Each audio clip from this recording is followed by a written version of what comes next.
Right, welcome to part 2 of the solution to problem 11-1 located on page 543. We are working on requirement number 3, which is the computation of the variable overhead spending and efficiency variances.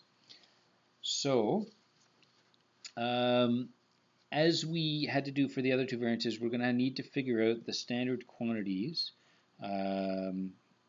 permitted, but we are using direct labor hours as our allocation base, and so it turns out that the actual quantities and the standard quantities are going to be exactly the same.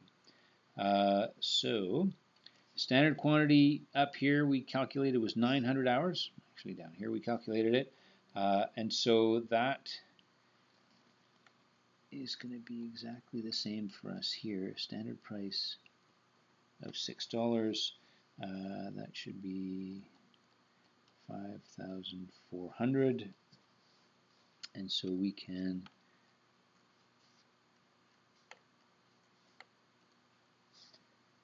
do some quick calculations here. The efficiency variance is 1,500, and that's unfavorable.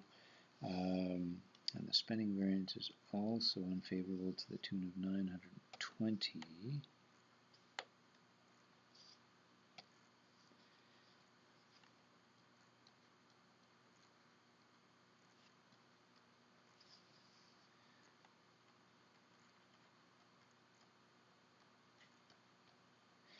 Okay, so we're essentially, well, we've done the first part, but the second piece it says, is there any relationship between the variable overhead efficiency variance and the labor efficiency variance?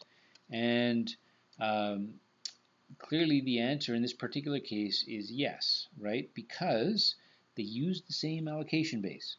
So this is the problem with indirect cost allocations and trying to calculate variances.